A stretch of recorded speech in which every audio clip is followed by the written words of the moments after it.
Olá, boa noite.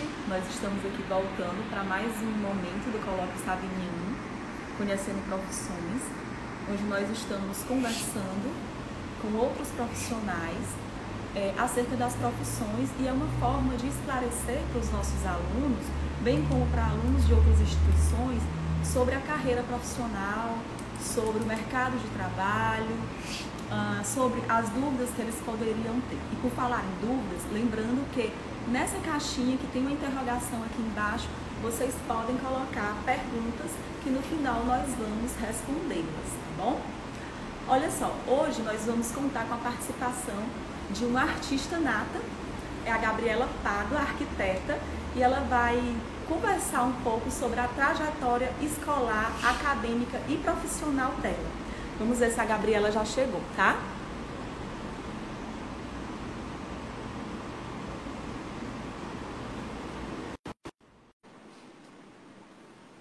Só um instante. Oi, boa noite. Tudo bem? Tudo bem, Jaiana? Boa noite, Gabriela.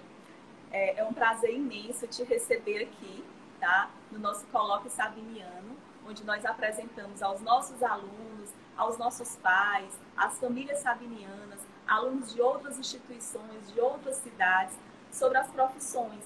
Hoje é um prazer te receber aqui. Eu vi que você é uma artista nata, que aos 12 anos de idade você já sabia onde você gostaria de chegar. Vou ler aqui um pouquinho o teu currículo, tá bom? Para a gente conversar depois. Então, a Gabriela, muito precocemente, aos 12 anos, ela escolhe, ela já começa a entender para que ela tinha jeito, para que ela tinha feeling. E entre 2006 a 2008, teve a sua primeira formação na área concurso, técnico em edificações pelo IFE, Instituto Federal de Educação do Piauí. Entre 2007 e 2012, se dedicou ao curso de Arquitetura e Urbanismo pelo Instituto Camilo Filho. No primeiro ano de faculdade, cursou simultaneamente com o curso técnico e anos na cidade de Teresina. Ainda em 2012, iniciou uma pós-graduação no Instituto Europeu de Design, em São Paulo, onde morou durante 1 ano e meio e teve vivência de um urbanismo completamente diferente na capital paulista. Verdade. O escritório atua nas áreas de construção, reforma e interiores de projetos residenciais e comerciais de pequeno porte. Tem um portfólio inovador e segue a linha do trabalho da arquitetura emocional, fazendo projetos personalizados onde o cliente realmente se sente bem. Gabriela, me conta aqui como foi. Aos 12 anos de idade, você já estava na sua veia artística? Entre 10 e 12 anos, eu já... Primeiro, boa noite a todo mundo, né? É uma honra estar aqui falando com vocês. E eu queria até elogiar a importância dessa conversa com profissionais, porque eu acho uma decisão muito séria para jovens, às vezes imaturos, né? Uma decisão muito a longo prazo para jovens que às vezes não sabem a importância dessa decisão. E quem muito me influenciou foi a minha mãe. Ela gostava dessa área e uma vez ela comentou que ela poderia ter estudado para ser arquiteta, e eu conheci a profissão. Com ela eu descobri que existia a profissão. E aí entre 10 e 12 anos eu decidi, não, é isso que eu quero ser. Mas assim, por gostar, né? Eu acho que antes de decidir muito seriamente, a gente tem que se identificar com a profissão. Gostar, pensar em trabalhar com aquilo, sei lá, para o resto da vida, né? Se for para o resto da vida, vai ser bom ou vai ser ruim? Sim. Então, foi muito dessa influência, de saber que existia essa profissão e de me identificar com uma coisa, gostei disso, eu poderia trabalhar com isso para o resto da vida. E assim, eu poderia ter mudado de ideia, mas acabou que tudo me levou para realmente me formar nisso, trabalhar com isso. Então, assim, mesmo tendo essa ideia muito cedo e se inspirando nessas possibilidades da arquitetura, na tua trajetória escolar, teve algo a mais que te influenciou também? nessa escolha pela carreira? Na verdade, a trajetória escolar, ela foi decisiva, mas não talvez positivamente, porque na época se falava muito que a arquitetura era uma área de exatas, né? Então eu tinha que ser boa em matemática e física. E eu não era tão boa, eu tinha que me esforçar muito para conseguir entender essas disciplinas. Para mim era muito mais difícil. Mas eu também gostava muito de história. E a polêmica da arquitetura é que ela é de exatas ou de humanas. E na área de humanas, que eu acredito que ela é muito mais humana do que exata, eu me dava muito bem com história. Eu gostava de história, ainda hoje eu gosto de história. E isso me influencia até nas viagens que eu faço, nos lugares que eu quero conhecer, nos filmes que eu assisto. E eu acho que isso me influencia muito mais no dia a dia da arquitetura do que matemática e física, por exemplo. Então, eu acho que é um incentivo para os alunos que pensam assim, eu gostaria de fazer arquitetura, ou eu gostaria de fazer alguma profissão que diz que é exatas, mas eu não me dou bem com isso. Então, eu acho que é um esforço. Eu passei pelas disciplinas de exatas na faculdade, mas elas eram em menor número do que as disciplinas de história, história da arte. Então, o que me influenciou positivamente no colégio foram as aulas de história. Sim, e a parte de exatas não chegou a ser um limite para você, né? Embora Não, a porque arquitetura a gente. exigisse algo da exatas, não chegou a ser um limite, um desafio. Isso. Então, não desistam por causa disso, né? A gente que estuda numa escola e tem uma base boa, a gente vai ter dificuldades ao longo da profissão, mas a gente vai conseguir superar essa dificuldade. A gente não vai trabalhar Sim, só com o que a gente gosta, né? Em algum momento você vai ter algum e toda área outro. tem sua em algum momento tem um desafio, tem uma Exatamente. limitação que você não é tão bom e que você precisa experimentar para concluir o curso, né? Exatamente. São os desafios É, do nosso dia a dia, né? sim, sim, com certeza. Deixa eu só ver aqui. Ah, é uma questão minha, tá? Não é uma questão que veio a Uhum, partir do público que está nos assistindo. Em relação ao desenho, como eu coloquei no início, eu entendo que o arquiteto é um artista nato, né? Ele precisa ter uma uhum. veia artística, ele precisa ser mais sensível para manejar essa carreira. Ele tem algumas limitações, mas ele tem uma sensibilidade maior com essa área. Em relação à importância do desenho, Gabriel, alguns alunos eles têm essa dificuldade no desenho e acham que isso Uhum, pode vir a ser um limite para a carreira dele, tá? uhum, Como é que você vê o desenho para a arquitetura na formação e para o arquiteto de carreira? sim. É, deixa eu confessar aqui uma coisa para vocês. Eu também não sou boa em desenho à mão livre. A gente, quem tem um bom traço, um bom desenho à mão livre antes da faculdade, lógico que vai se destacar muito mais facilmente nas disciplinas, e até no dia a dia da profissão mesmo, quando você tem que desenhar. Mas na faculdade a gente tem algumas disciplinas de desenho técnico. Então, é mais importante, às vezes, um desenho técnico, um desenho correto, do que um desenho artístico. Então, a gente vai passar por Sim, processos que a gente vai aprender a desenhar corretamente. Então, durante a faculdade, a gente teve disciplinas de artes plásticas, disciplinas de perspectiva, que eu, com as técnicas que o professor ensinava, eu conseguia desenhar. Eu desenhava assim que meu Deus, eu não acreditava que eu conseguia desenhar isso. Então, a gente consegue. O mais importante realmente é desenhar correto. E no dia a dia a gente vai precisar disso. E hoje em dia também a gente, na faculdade, tem as disciplinas técnicas, tem a parte de desenho à mão, para a gente entender como acontecia antigamente, desenho na prancheta, é aquele que você não pode errar, que você não pode borrar, mas o nosso dia a dia da profissão é muito no computador, é muito com os programas que a gente usa no computador para. A gente consegue fazer tudo no computador praticamente. Às vezes a gente pega um desenho à mão e vai muito do profissional. Se você usa muito a mão ou não, né? Quem tem essa facilidade de desenho à mão usa mais.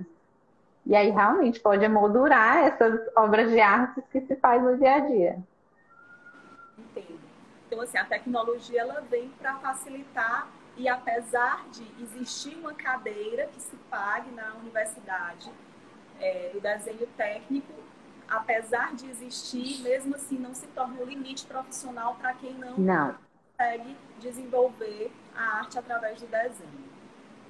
isso. Eu acho que realmente, como você falou, tem que ter a sensibilidade, né? Tem que ter criatividade, mas a parte de desenho à mão, eu acho que realmente não deveria limitar. Sim, eu acho que não limita mesmo. Outra questão, você falou aqui no seu currículo que você trabalha com arquitetura emocional. Fala um pouco para a gente como é essa arquitetura emocional. O que é que você está falando ali? É uma área que eu conheci em 2012. Ainda na faculdade, eu estava no último período da faculdade, né? Eu acho que até uma coisa importante a se falar aqui, que eu queria falar sobre autoconhecimento. Quanto mais você pudesse conhecer, saber o que você gosta, você não precisa gostar de uma área unicamente, né?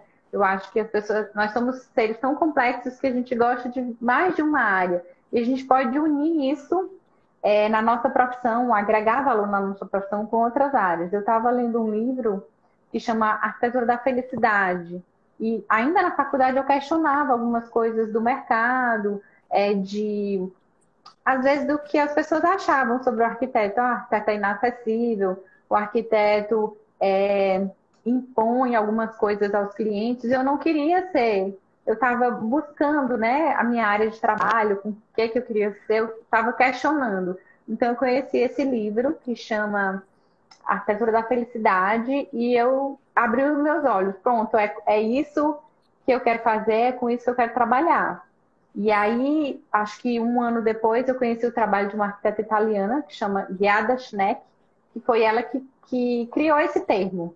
É como se fosse um nicho da arquitetura. Assim como tem gente que trabalha com arquitetura comercial, arquitetura hospitalar, acústica, iluminação, ela criou esse termo de arquitetura emocional, que é uma arquitetura voltada muito mais para o cliente, né, com a percepção humana, com a preocupação realmente da pessoa. Como eu trabalho com esse nicho mais residencial e comercial de pequeno porte, a minha preocupação é do cliente finalizar o projeto, finalizar a obra, e ele entrar em um local que ele se identifique, que ele se sinta bem e que ele pense assim, depois, sei lá, 6 meses, um ano, era isso que eu queria.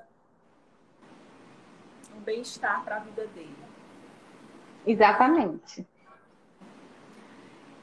Deixa eu te perguntar, e em relação a influências, você falou aí, você estava falando de um livro que você teve acesso ainda na graduação. Tiveram outras pessoas que te influenciaram profissionalmente, além da sua mãe? Que é Eu arquiteta de gosto. carreira e que você... Uhum. Eu gosto muito de ser influenciada por diversas áreas. Eu acho que quanto mais referências, especialmente a profissão de arquiteto, quanto mais referências você tiver de tudo, especialmente de áreas diferentes, eu acho que enriquece mais você como profissional.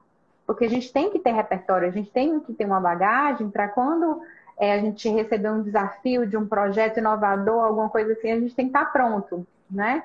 Então, a gente não vai ter muito tempo de pesquisar muita coisa, não. Então, a gente já tem que ter uma certa bagagem.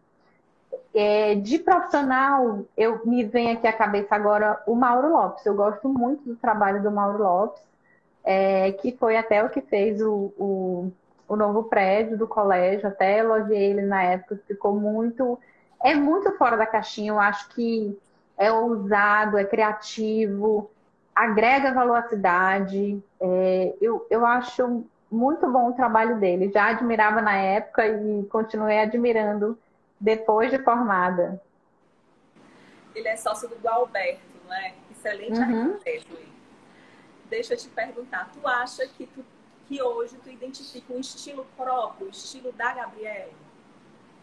Tem algo assim já pronto? É, Ou eu, ainda está se articulando? eu gosto muito desse nicho de arquitetura emocional, porque ele não é muito difundido, ele está sendo falado muito mais agora. Eu acho que é, eu fui uma das pessoas, com certeza aqui em Teresina, eu fui a primeira pessoa a falar e uma das primeiras pessoas a falar no Brasil, porque realmente não tinha, né? Teve que vir essa inspiração da Itália. Ela veio dar uma palestra aqui em 2013, essa arquiteta que criou esse termo. Então, eu acho que é muito isso. Cada vez mais eu me identifico com essa arquitetura de menos é mais, de questionar. Até gosto um pouco de sustentabilidade, isso é uma coisa que influencia muito o meu trabalho no dia a dia. Eu trago isso para o meu trabalho, tento incentivar os meus clientes, e às vezes os clientes já vêm com essa preocupação também. Sim. Dentro da arquitetura, quais são as possibilidades, as diferentes possibilidades que existem para o profissional da arquitetura? Quando ele está saindo da universidade, me fala um pouco, nos fala, aliás, um pouco sobre isso. Quais são as diferentes modalidades, digamos assim, que o arquiteto poderia ir? Tem espaço para todo mundo? Como é que isso acontece? Sim, a nossa profissão tem um leque assim, maravilhoso, que eu acho que se a pessoa está num nicho, numa área de trabalho e se cansar, ela pode mudar e ainda estar dentro da profissão, né? A gente tem um leque muito bom, que a gente pode trabalhar realmente com acústica, tem muito mercado até aqui em Teresina que a gente pode se especializar, né? Acústica, iluminação, tem a área o setor de festas, tem área de construções maiores como shoppings, tem área técnica de hospitais, clínicas, que é uma área muito burocrática. Por exemplo, eu já fiz clínicas pequenas, mas não é uma área que eu gosto de fazer.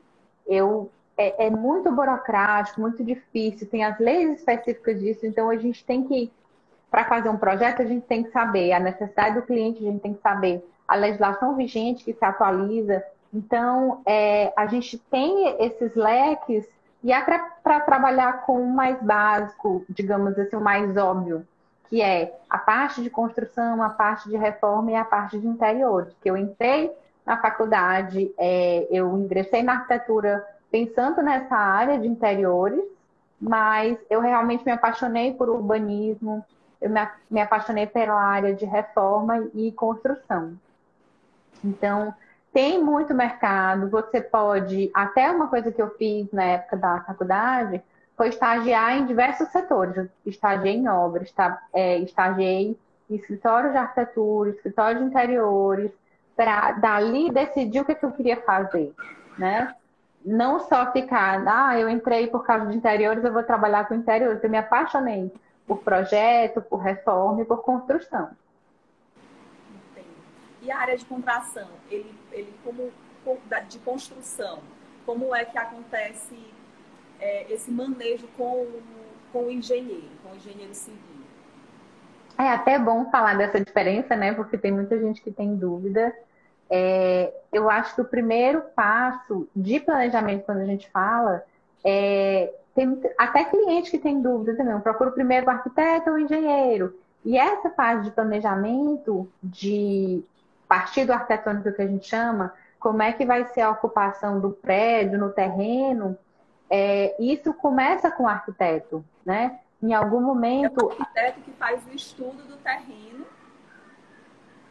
a, ou é o engenheiro? Como é que isso acontece? o estudo do terreno que vai te dar o plano altimétrico, a informação, o levantamento técnico do terreno, quem faz é o engenheiro ou o agrimensor. Mas a construção colocada lá no terreno é o arquiteto. Então, esse planejamento começa com o arquiteto E aí, no final do projeto, ou já na fase de obra mesmo, o engenheiro entra. O engenheiro precisa do projeto do arquiteto, pelo menos bem desenvolvido, para ele conseguir fazer um orçamento, para ele conseguir fazer cálculos de vigas, né? Porque a gente precisa, qual é o tamanho desse espaço? Aí o engenheiro vai calcular em cima do tamanho do espaço. E a gente vai discutir com o cliente. Esse espaço vai ser maior, vai ser menor. Então, esse planejamento inicia com o arquiteto e a gente, arquiteto, depende do engenheiro para executar isso. Por isso que tem alguns arquitetos, vou estudar engenharia também para provar que isso é possível. Digamos assim, que um depende muito, o trabalho de um depende muito do Sim, trabalho do outro, sim. né? Se um não executar bem, o outro também pode ficar disfuncional. Depende diariamente, assim, de um projeto de construção, de um projeto de reforma, a gente depende do engenheiro. E o engenheiro também deve depender do arquiteto, né? Não dá pra... Uma diferença importante que eu gosto de falar da profissão de um engenheiro para o arquiteto é que nas duas faculdades a gente estuda projetos, só que a gente estuda muito mais projeto do que cálculo e o engenheiro estuda muito mais cálculo do que projeto. E a gente tem umas disciplinas voltadas para a área humana, por isso que eu digo que eu acho que é muito mais humana do que exata, porque a gente estuda conforto térmico, a gente estuda as melhores circulações de ar, o fluxo, de onde veio a ventilação. Então, para a gente fazer uma casa, a gente vê a posição do sol, a gente vê onde é que vai ser mais confortável o aproveitamento, a eficiência. Então, a gente estuda o ser humano, a gente estuda um pouco de psicologia, a gente estuda a percepção e a escala humana. Então, o engenheiro poderia até fazer uma planta de arquitetura, mas ela não seria eficiente. Não tão eficiente quanto um estudo de um arquiteto, né? Que a gente estuda realmente essa parte psicológica, essa parte humana. Sim. Teve uma criança, essa semana, os alunos do segundo aninho do ensino fundamental 1, e eu conversando com uma criança e ela estava muito preocupada porque ela estava indecisa entre arquitetura e engenharia, né? Tem mais ou menos 7 para 8 anos. E ela conversava e aí ela estava estudando e disse que já não estava muito angustiada porque já não sabia se ela ia ser arquiteta ou engenheiro, e mesmo que eu conversasse com ela para explicar que ainda era muito cedo para fazer essa decisão, que ela ia descobrir muitas coisas. Eu acho que ela está aqui nos assistindo porque ela foi convidada, eu pedi que ela viesse nos assistir. E é importante você trazer essas explicações, porque não é só uma criança que tem essa dúvida. Os nossos adolescentes do terceiro ano, como eles não sabem como é a carreira profissional e nem a universidade, é importante esclarecer. Uma curiosidade, pode falar. Sim. Não, eu só ia te dizer que tem amigos de Washington, a Patrícia nos assistindo, nos acompanhando. Um beijo bem grande para a Patrícia, tá? Sim, você ia dizer algo mais? Uma curiosidade do dia a dia do profissional, até do engenheiro também é muito assim. Não é uma profissão monótona. A gente tem uma flexibilidade, especialmente quem for montar seu próprio escritório, a gente tem uma flexibilidade de horário, hoje eu quero ficar só no escritório, na frente do computador, sozinha, produzindo e criando. Mas tem um dia que você vai estar em reunião com clientes, tem um dia que você vai estar em loja escolhendo produtos, materiais, tem um dia que você vai para a obra e você vai colocar um sapato diferente, pisar na terra. Então, é uma profissão nada monótona. E a maioria dos profissionais de arquitetura que pensam, eu vou ser arquiteto, pensa assim, eu vou montar o meu escritório. Mas tem concurso, tem a parte burocrática, né? Como eu falei, tem a parte de leis. Quem gosta mais dessa parte administrativa tem muito. Quem quer montar um escritório tem que ter muita habilidade mesmo. Eu acho que desde 2012 eu estudo pensando em desenvolver outras habilidades que às vezes a faculdade não nos dá, né? Eu acho que a gente tem que ter essa curiosidade de ir além, né? Psicologia eu não vi na faculdade, até tentei vê em outras faculdades como uma disciplina optativa. Li livros sobre isso. A gente tem que quem tem um escritório, né? Tem que empreender, tem que ser administrador, tem que ser um pouquinho de cada coisa. Tem que ser o financeiro, a gente tem que ser múltiplas funções. Multifacetado, né? Multiprofissional. Exatamente. Por isso que não tem monotonia no dia a dia do arquiteto. É um projeto diferente. A gente passa alguns meses fazendo um projeto e aí daqui a pouco vem um outro projeto completamente diferente, que a gente tem que bater cabeça, tem que criar uma coisa que não existe às vezes. Olha só, deixa eu te questionar aqui uma questão. Quando o cliente faz um projeto, você articula todo aquele projeto e quando o projeto já está pronto, que tem um valor, ele diz que não quer aquele projeto, você tem que refazer alguma coisa naquele projeto e, em consequência disso, mudar várias questões ali. Você cobra um outro valor ou você não cobra outro valor? Permanece o mesmo valor do primeiro projeto? Como você negocia com o seu cliente? Isso é uma ótima pergunta, porque a gente tem muita flexibilidade de padronização. É como se você fosse numa loja, ela tem uma norma, uma forma de trabalhar. Então, cada escritório de arquitetura tem a sua forma de trabalhar. Eu acho muito importante, na minha profissão como autônoma, educar os clientes. Então, eu tento educar os clientes que não é, vou procurar um arquiteto, eu vou procurar o primeiro que eu encontrar. Tem que fazer uma lição de casa, digamos assim, eu vou procurar um arquiteto que eu já me identifico com o trabalho para tornar esse trabalho, esse dia a dia mais fácil. Então, não adianta eu procurar um arquiteto que eu não gosto do trabalho, porque vai ser muito mais difícil a gente trabalhar junto e vai ter muito mais alteração e vai ser ruim para todo mundo, né? Então, eu tento educar os clientes antes deles chegarem no escritório, para, olha, você já conhece o meu trabalho, você já conhece como foi que você chegou até mim, porque quando ele já entende a minha linha de trabalho, eu não consigo muito sair daquilo ali. Que aí eu não vou estar trabalhando acreditando naquilo, entendeu? Então a gente já faz esse direcionamento antes, e aí tem as modificações que são normais de projeto, já são etapas de projeto que a gente estuda na faculdade, que são estudo preliminar, anteprojeto e projeto executivo. Então, o projeto que a gente entrega para o cliente é o projeto executivo. Mas antes disso, a gente teve as reuniões de apresentação do projeto, a gente teve as reuniões de modificação do projeto. Eu não cobro, mas isso é uma escolha minha, é uma didática do meu escritório. Eu prefiro filtrar e educar o cliente antes do que ficar fazendo modificação e estar cobrando, que eu acho que talvez não funcionaria. Sim, sim. Você torna isso mais transparente desde o início, né? Para evitar esses impasses depois. Entendo. Uhum. Em relação à tecnologia, como a tecnologia ela permite você transitar melhor na tua carreira? Hoje em dia, como a gente trabalha com programas, como a gente tem a tecnologia no nosso dia a dia mesmo, a gente tem que acompanhar essa evolução, eu acho que a gente depende de tecnologia. Um escritório de arquitetura que faltou energia, que o computador não está funcionando, o mouse quebrou, não funciona. Né? A gente tem que resolver esses problemas, a gente tem que ter a tecnologia ali no nosso dia a dia como aliada e estar realmente atualizado com isso. A gente trabalha com... Gabriela, são muitos os cursos que existem para permitir que o arquiteto transite melhor nessa área a partir da tecnologia que se oferece?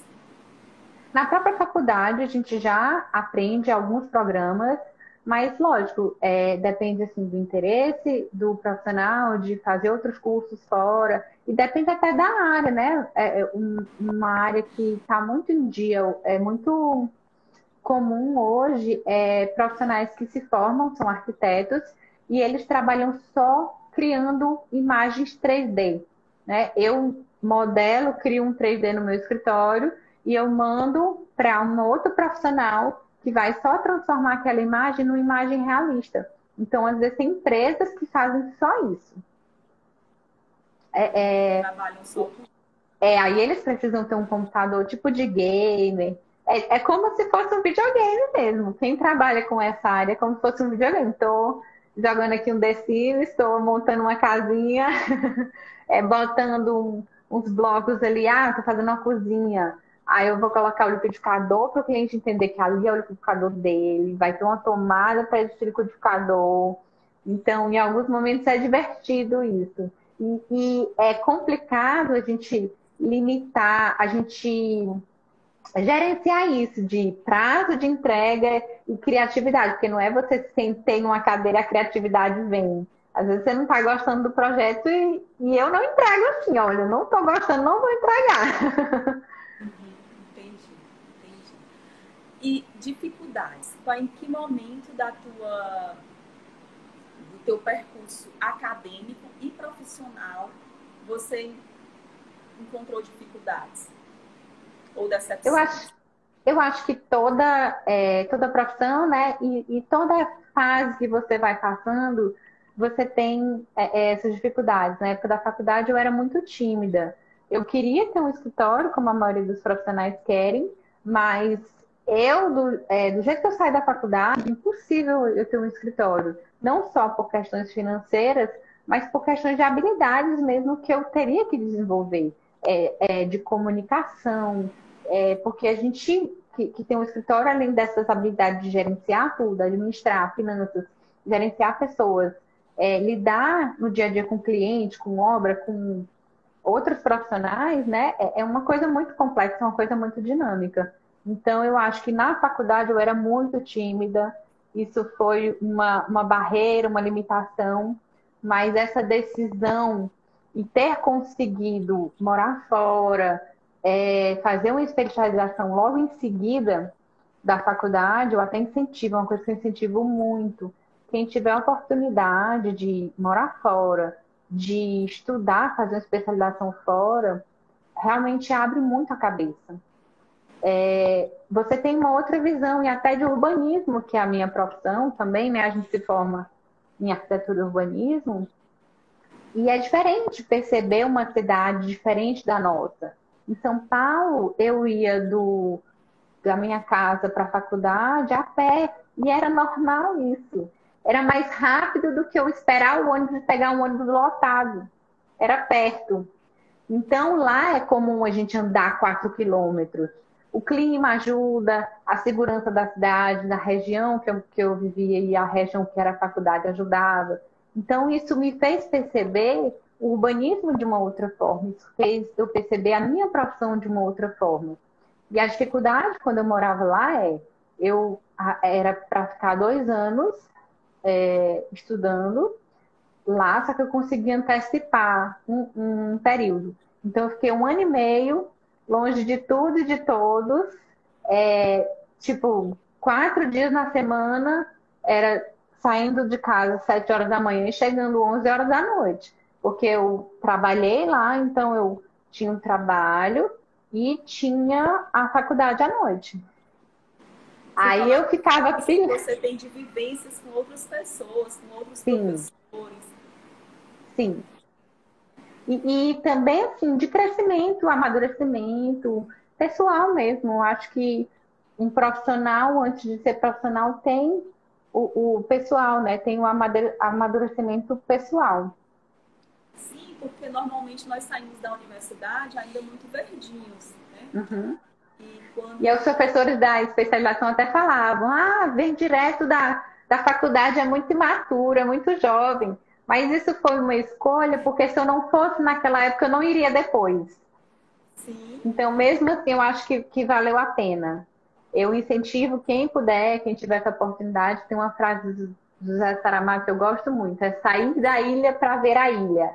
e não É tem se como amadurecer, enxergar. não tem como amadurecer se você não sair, se você não sair da sua zona de conforto.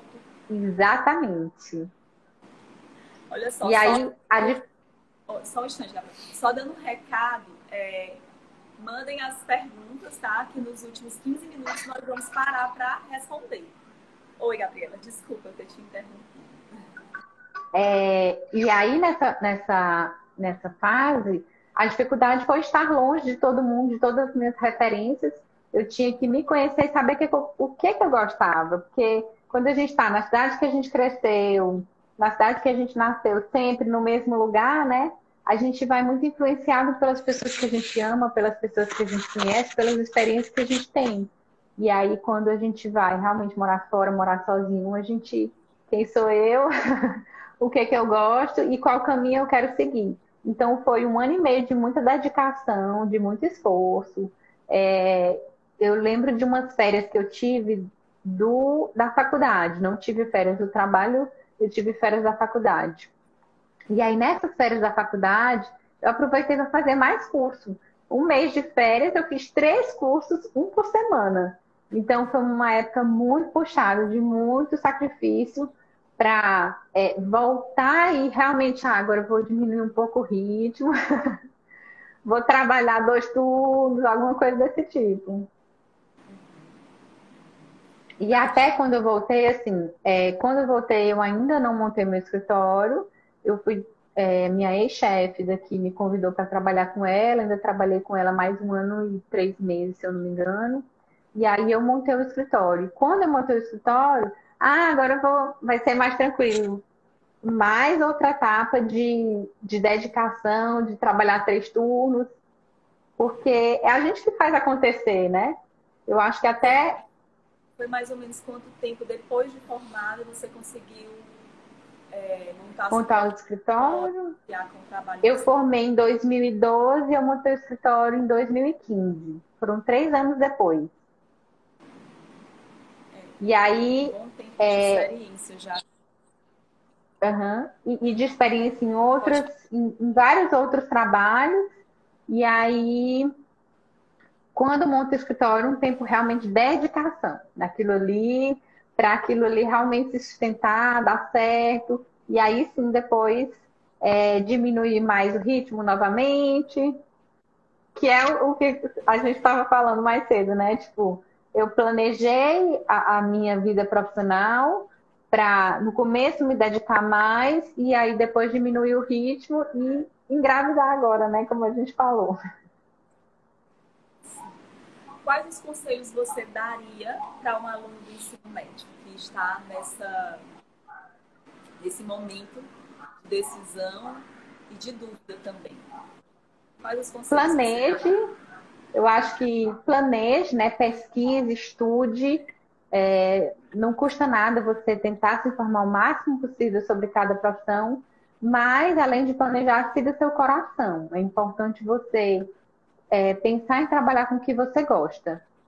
Porque aquela história de, vou trabalhar com o que gosta, nunca vai trabalhar na vida. Na verdade, é o contrário, você vai trabalhar muito mais. Porque nas férias você vai estar pensando nisso porque você gosta disso. Quando você está lendo um livro, você está lendo um livro sobre o assunto porque você gosta disso. Então, em algum momento, mesmo você gostando, mesmo sendo prazeroso, é cansativo. Então, tem a fase de estudo, planejamento e pesquisa, mas tem a fase de sentir mesmo. Eu gosto disso, que eu acho que até é uma forma de se destacar no mercado. É uma forma de se destacar profissionalmente, independente se agora o mercado está ruim, o mercado está fraco. Independente disso, se o profissional gosta e acredita na profissão, ele vai fazer acontecer. Ele vai criar formas de se destacar, de fazer dar certo. Eu vou dar uma olhada aqui nas nossas perguntas, tá? Só um instante. Tá. As redes sociais influenciam ou influenciaram o mercado de trabalho da arquitetura? Demais, demais. Eu acho que ela tornou a arquitetura acessível. As pessoas conhecem mais o que é a profissão do arquiteto, mesmo ainda tendo dúvida, né? Mesmo ainda não sabendo muito a diferença de arquiteto para engenheiro, mesmo achando que o arquiteto é inacessível, quando o valor do trabalho do arquiteto é 5 a 10% do valor que o cliente vai gastar com a obra, mas tornou muito mais acessível, fez as pessoas sonharem mesmo. Eu quero um dia contratar um arquiteto, eu não posso agora, mas eu quero. Então, eu acho que é fundamental. É mais uma tecnologia que a gente tem que se atualizar, que a gente tem que aprender e que tem que usar como um diferencial. Eu acredito que eu estou aqui hoje por causa das redes sociais. Sim, sim, sem dúvida. Eu acho que a rede social você é observado o tempo inteiro e é uma forma de divulgar o seu trabalho, né? Uhum. Olha só, como está a dinâmica durante a pandemia? Como está a dinâmica do escritório, do trabalho do arquiteto durante a Eu vi alguém perguntando aqui, você sente saudade de trabalhar nessa quarentena? Eu estou trabalhando todo dia normal. Só não é normal porque a gente não vai em loja e não vai em obra. Mas como a gente trabalha com tecnologia, a gente trabalha online. Então, a equipe trabalha remotamente, a gente consegue fazer reunião com o cliente, como eu fiz hoje, uma reunião online com o cliente, discutindo o projeto. Então, a gente tem essa flexibilidade. Eu consigo trabalhar normal na pandemia. Tem. Deixa eu ver aqui mais uma pergunta, tá?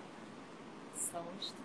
Ainda bem que você está conseguindo trabalhar e que de alguma forma o escritório não foi tão afetado, né? Porque muitos pararam, uma questão de crise mundial, Uhum.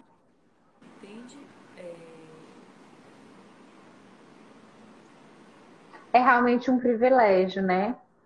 Olha só, tem uma pergunta aqui que ela diz assim: no mundo machista, como você, se você sofreu alguma limitação por ser mulher no mercado de trabalho da arquitetura? Já me perguntaram muito Você isso sofreu alguma e limitação a por ser minha mulher? experiência eu não tive. A minha experiência não tive nenhuma limitação por ser mulher. No mercado de trabalho de São Paulo, eu senti é, muito mais cobrança de currículo. Quando eu estava procurando trabalho lá, era assim: você fala inglês? Não. Então, não está apta nem a uma entrevista aqui. E, mas, assim, de machismo, até eu frequento obra, eu acho que é muito assim, de postura profissional, né? Você vai para uma obra, você vai. Uma roupa. Eu me preparo, assim como eu me preparo para uma reunião com o cliente, o cliente vem no escritório, nós vamos ter uma reunião, então eu visto uma roupa adequada para uma reunião. Então eu visto uma roupa adequada para ir para uma obra, para lidar com o peão, eu acho importante ser simpático, mas ao mesmo tempo ser firme, se impor. Tem o preconceito, às vezes, o que eu senti, especialmente no começo: ela é tão novinha, não sabe de nada não. Ou então pela idade. Pela idade eu senti muito mais. Que eu ia numa obra, aí eu era apresentada a um mestre de obra que tem 30 anos de mercado, 30 anos de trabalho, e aí ele, essa arquiteta aí é muito nova, ela não sabe de nada. Então eu senti muito mais pela idade do que do que pelo fato de ser mulher, mas eu tentei, assim, realmente ter uma postura profissional, né? Eu tentei mostrar nas próximas vezes que eu ia que eu sabia o que eu tinha interesse de aprender, que é uma coisa também que eu incentivo bastante. Quem está na área, quem está começando especialmente, visitem a obra, porque a gente tem muito que aprender com quem está lá no dia a dia. Eu aprendo todo dia quando eu vou em obra. Todo dia que eu vou em obra, os profissionais que estão lá, que eles estão dispostos, esses mesmos mestres, esses mesmos profissionais que estão lá, que têm 30 anos de mercado, muitos deles estão dispostos a ensinar. Então, os que estão dispostos a ensinar, eu pergunto, eu tento aprender, eu tento ensinar, a gente tenta trocar. Eu acredito que todo mundo tem muito o que ensinar, mas o preconceito que eu senti foi muito mais pela idade, porque eu aparento ser mais nova, mas por questão de ser mulher eu não senti. Eu acho que foi experiência minha, porque eu acredito que tem muita gente que sinta. Sim, sim. Na época em que eu estudava, existia uma questão mesmo de achar que a arquitetura era muito mais feminina, né? E Uhum. que a engenharia era muito mais masculina e o que na verdade é só Talvez por tabu. isso. Aham. Talvez por isso eu não tenha sentido tanto, né? Se eu fosse engenheira e entrasse no mercado, eu acho que talvez eu sentiria mais Entendo, por ser mulher. entendo. E você falou uma coisa interessante, Gabriela, porque muitas pessoas acham que o arquiteto fica só no escritório. Né? Eu já vi, inclusive, alguns engenheiros afirmando isso, né? Que o arquiteto fica no Uhum. escritório, o que não é verdade. O arquiteto ele vai para a obra. Mas, na verdade, depende até do arquiteto, entendeu? Eu acho que é realmente, a gente tem muita liberdade de criação e desculpa, liberdade da forma de trabalhar. No meu escritório, eu escolho para a obra, eu escolho dar essa segurança para o cliente. Ah, ele está em dúvida? Eu vou, eu faço questão de ir, porque eu acho importante realmente, a gente aprende muito. Então, eu fui na obra, a pessoa que estava lá executando me falou que não daria certo, a gente pensou numa solução, eu, ele, o cliente, três cabeças pensam muito melhor do que uma só, né? Então, a gente criou uma solução lá na obra que no próximo projeto que eu for fazer, que vai ter aquele problema novamente, a gente já adapta. A gente já muda o projeto, a gente já muda o padrão do escritório. Eu acredito que tem escritório de arquitetura que o arquiteto realmente fique no escritório, né? É o perfil daquela pessoa. Ah, eu sou mais intimista, não gosto muito de falar com pessoas, então eu vou ficar aqui. Mas é uma escolha minha realmente estar muito presente nisso. E é seguro ele não ir à obra? É seguro para a obra o arquiteto não visitar a obra? O que ele pode fazer é fazer um detalhe de projeto muito mais bem elaborado, né? Tem arquiteto que pode detalhar a instalação do parafuso na parede e a forma que aquilo ali vai ser feito. Então, se ele fizer um projeto muito mais bem detalhado e bem feita essa comunicação de uma forma clara, pode ser que funcione. Mas eu gosto muito desse contato, realmente, pessoalmente, de ver essa adaptação, porque às vezes o que acontece é mesmo um projeto bem detalhado. Ah, eu fui quebrar aqui essa parede, tinha um cano, então a gente não vai poder quebrar essa parede vai ter que ficar, né? Então eu prefiro assim. É, parece soar mais responsável ir à obra, né? E fiscalizar e perceber como é que seu trabalho está sendo desenrolado, como você está colocando. Passar mais segurança para o cliente também, eu acho importante isso. Ele saber que, independente do que acontecer, que mesmo não sendo responsabilidade do arquiteto, aquilo não aconteceu por culpa minha, mas independente do que acontecer, vai ter um suporte, né? Vai ter um retorno ali, uma responsabilidade realmente. Deixa eu só ver aqui a relação, só um instante, para eu tentar Uhum. ler aqui uma reflexão que alguém fez.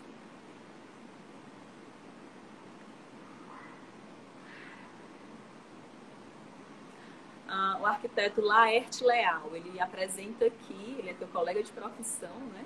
Uhum. A ação, obra e arquiteto é muito importante porque você consegue detalhar mais ainda seu projeto, passando para o canteiro realmente o detalhamento correto. Ótimo, Exatamente. obrigada. A gente muda, a gente tem um padrão no escritório, né? Antes de eu montar o escritório, eu já criava assim, eu acho importante ter isso, eu acho importante ter isso. Então, quando a gente vai na obra, vou mudar. Agora, a tomada da TV não está funcionando desse jeito, vou criar de uma outra forma, ou então vou bater cabeça até dar certo. Sim. Tem alguns arquitetos aqui nos acompanhando, entre eles o Laerte Leal, o Sérgio Lebre Uhum.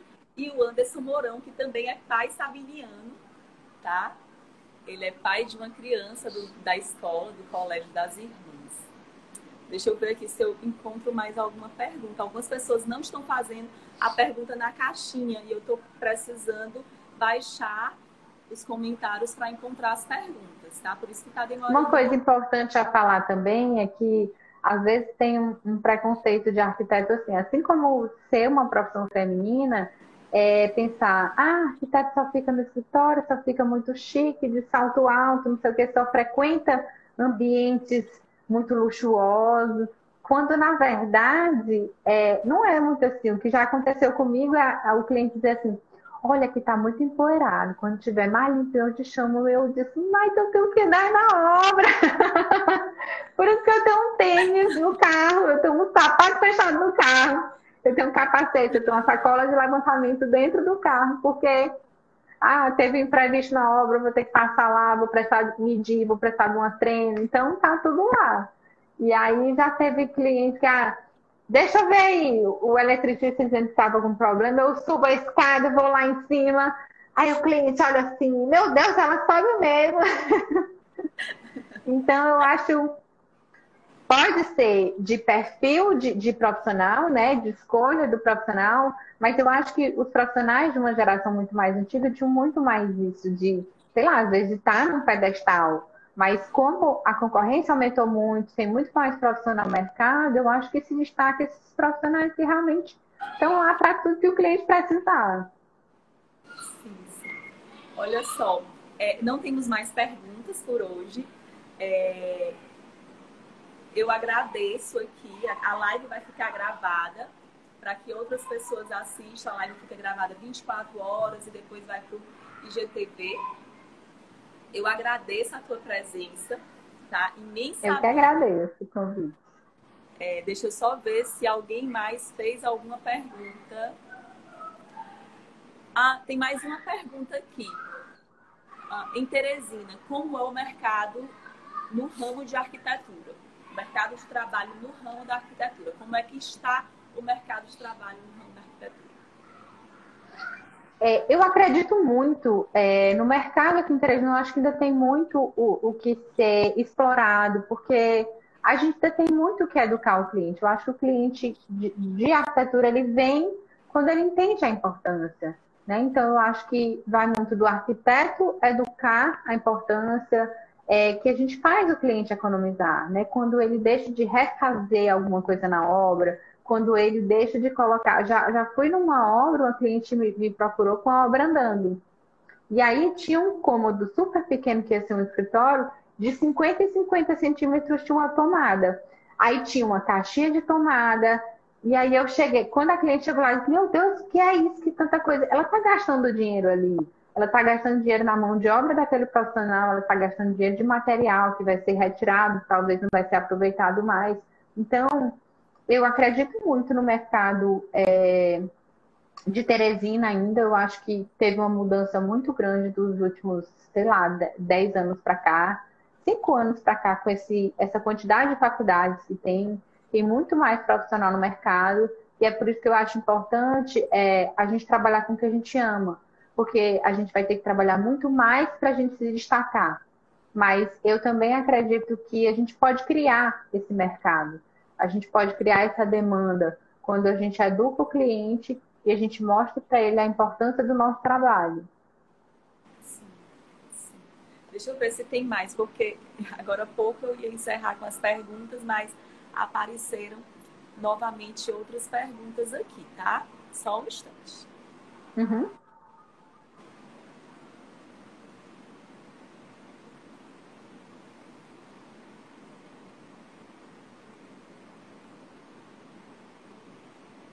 Como é a hora do planejamento da construção?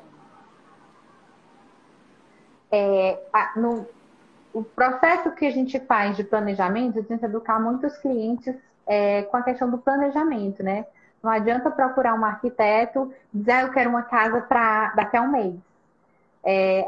Eu digo muito que nosso trabalho é planejar. É planejar para a gente ter uma construção mais eficiente, para a gente ter uma construção mais rápida. Então, a gente antecipa as coisas que podem acontecer, a gente antecipa como é que vai ser a forma, como é que vai ser a fachada, como é que vai ser o volume. A gente planeja tudo isso em reunião, no escritório com o cliente, para que ele entenda como é que vai ser. A gente faz até ele economizar dinheiro, porque ele entendeu, é isso que você quer, a gente já passou por todas as modificações, é isso, então a gente vai começar a obra. E esse planejamento começa quando a gente envia os arquivos, entrega o projeto para o cliente e tem a busca de fornecedores, pedido de orçamento, os engenheiros vão fazer os cálculos, até uma diferença no trabalho do engenheiro é que ele precisa do projeto do arquiteto para ele fazer um orçamento do trabalho dele. E o orçamento do engenheiro é muito mais detalhado. Ele vai pegar aquele projeto dele, ele vai transformar em planilhas de valores de custo, de mão de obra, de material. Então, munido desses orçamentos, o cliente vai tomar a decisão em reunião. Eu vou escolher esse profissional. Quais são os profissionais que vão atuar nessa obra? E aí, tendo o terreno, tendo a parte burocrática toda já feita, né? Aí começa essa obra junto com o engenheiro, junto com o arquiteto, todo mundo ali trabalhando junto para o cliente. Eu acredito muito nisso. Mesmo que a gente não conheça os outros profissionais, né? Vai ter uma obra que a gente não conhece o engenheiro e a gente vai ter que trabalhar com ele. Eu acredito muito que o cliente está contratando profissionais. Então, vocês vão ter que se unir para entregar e para fazer da melhor forma possível. Eu não te conheço, não conheço o seu trabalho, às vezes eu não concordo com a sua opinião, mas nós estamos aqui em função de um cliente. Nós vamos dar sugestões para melhorar, para agilizar, para baratear, em função, em respeito a esse cliente que te contratou. Ok. Olha só, agora eu vou concluir, tá? Porque o tempo já está esgotando. Eu te agradeço todas as tuas articulações, elucidações dos nossos alunos. Eu quero agradecer também todos aqueles que estão nos acompanhando. Tem pessoas de Washington, tem pessoas de Belém, a Marta Bestimol de Belém, tem nossos alunos, tem nossos amigos de trabalho do Colégio das Irmãs e tantas outras pessoas de fora que estavam nos acompanhando desde o início. Eu deixo aqui meu agradecimento e minha gratidão a Gabriela Pádua. Eu agradeço o convite. Agradeço o convite. Parabenizo pela iniciativa, porque realmente eu acredito muito na importância disso. Agradeço a Marcela, a Larissa que fez contato também, a você, Jaiana. Agradeço a todos que participaram. Me coloco à disposição também. Quem tiver mais alguma dúvida, quem lembrar de mais alguma coisa, quem for aluno e queira perguntar mais alguma coisa sobre a profissão para realmente decidir que caminho seguir, me coloco à disposição. Muito obrigada. Um abraço. Eu deixo aqui também meu feliz Dia das Mães, que eu já sei que você está grávida e vai ser seu primeiro domingo à espera do seu bebê, tá bom? Beijo grande, Gabriela. Obrigada. Um abraço. Boa noite, gente. Tchau, gente. Boa noite.